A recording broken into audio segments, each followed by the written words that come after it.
Beyond the Mic podcast, where we dive into stories, tackle real issues, and explore what lies beneath the surface. I'm Mika, your host, and I'm joined by my co-host, Eliza. Today, we are making a splash with a topic that affects all of us, whether you live by the sea or miles away. We are diving deep into SDG 14, Life Below Water. What is it? Why does it matter? And how is plastic pollution turning our oceans into underwater junkyards? Stick around because it is time to go beyond the mic. Before we dive in, here is a wild fact. Did you know that by 2050, there could be more plastic than fish in the ocean? Yeah, that's how serious this is. And that is just the tip of the iceberg. SDG 14 is all about protecting life below water. And today, we are breaking down why it matters and what we can do to make a change. And speaking of making a change, we are not diving into this topic alone. Today, we are joined by some amazing guests who are just as passionate about protecting our oceans. Let's meet them. Hi everyone, I'm Kim, and I've always been passionate about environmental issues. I believe that small actions, when combined, can create big change, especially when it comes to marine pollution. I absolutely love that mindset. Next, we have Carol. Welcome to Beyond the Mic. Hey, glad to be here. I'm really interested in finding practical solutions to environmental problems, and I'm really excited to share ideas that can help protect our oceans. And last but definitely not least, we have Marianne. Hi everyone, I'm Marian, and I believe that raising awareness is the first step towards solving the marine pollution crisis. The more people know, the more we can do something about it, right? Alright, let's now dive into the deep end. Figuratively, of course. So, here's a question for all of you. Have you heard about stories about plastic being found inside fish? Oh, absolutely. It's a serious issue because plastic waste in the ocean breaks down into these tiny pieces called microplastics, and marine animals end up eating them. And here's the scary part. Since humans eat seafood, those plastics can also enter our bodies, posing health risks. Whoa, that's wild. It's like we're eating our own trash. Literally. But beyond the health risks, how does this affect people's everyday lives? That's a very great question.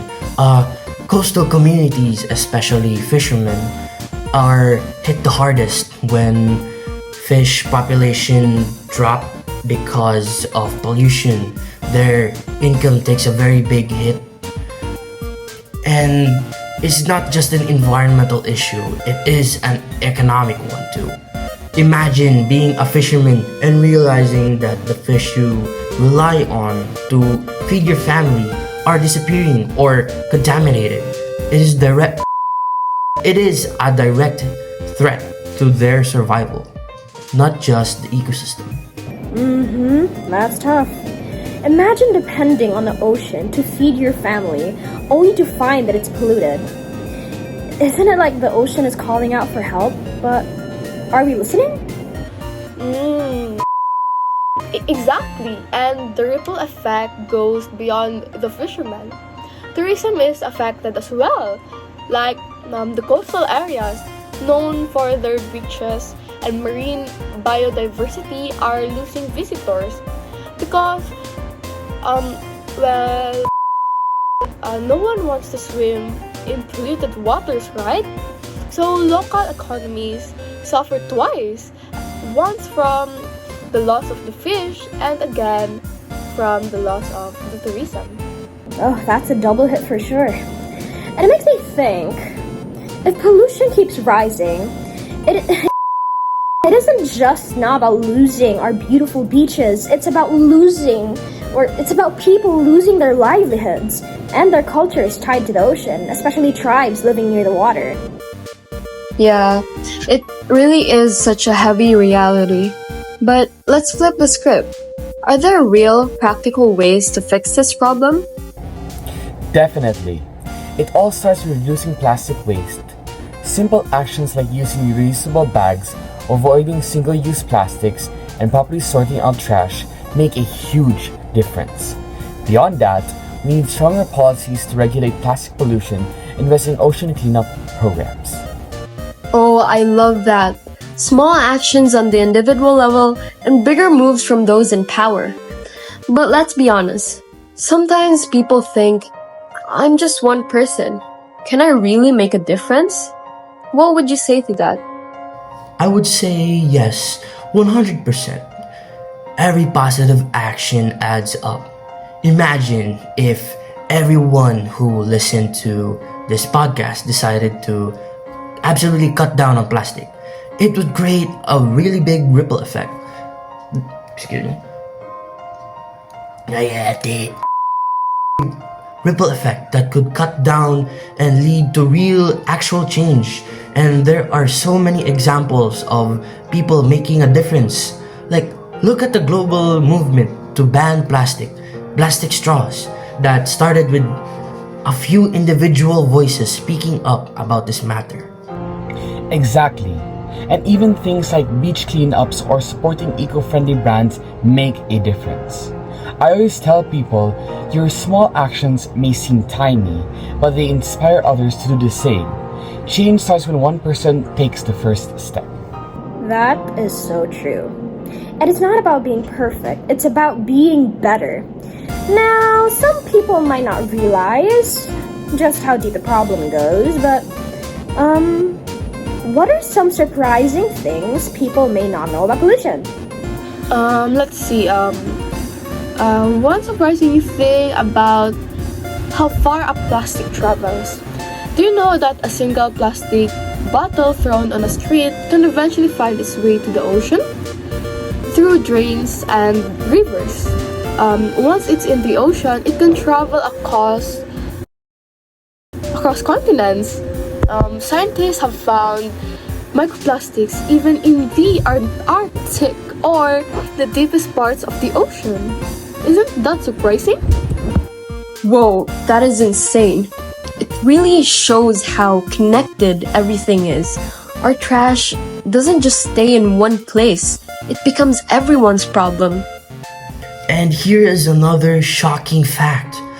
Some marine animals, like the sea turtle, they mistake plastic bags for jellyfish what they eat. When they eat these plastics, it can block their digestive systems and lead to starvation. It is very heartbreaking to think that something as simple as a plastic bag can kill an innocent creature, a very magnificent and endangered species. That is so hard to hear. And it makes it clear that we can't wait until it's too late. That's why we have to act now.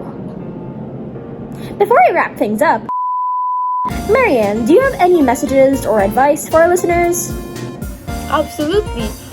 The truth is, we all have a role in protecting our oceans, right? Whether it is choosing to reduce plastic or joining cleanup efforts like that, or simply spreading awareness, every action counts. And our ocean gives us life. It's time we give something back. That is very powerful and so true. Every action counts, no matter how small. And that, folks, brings us to the end of this episode. Huge thanks to Kim, Carol, and Marianne for sharing their insights. And to all our listeners, thank you so much for tuning in. We hope today's conversation not only opens your eyes, but also inspires you to make changes that protect our oceans. And that's a wrap for today. Until next time, keep it real, keep it kind, and always go beyond the mic. One surprising thing.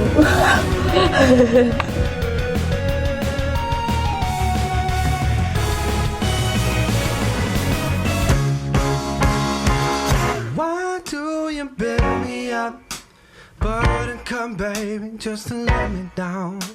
You mess me around and then worst of all, you never call, baby, when you say you will. But I love you still, I need you, I need you. more than anyone, darling. You know that I have from the start. So build me up, buttercup, don't break my heart. I'll be over and 10, you told me time and again, but you're late. I'm playing around and then it's in the door, I can't take anymore. It's not you, you let me down again. No, baby, baby, try to find a little time, and I'll make you happy. I'll be home, I'll be beside the phone, waiting for you.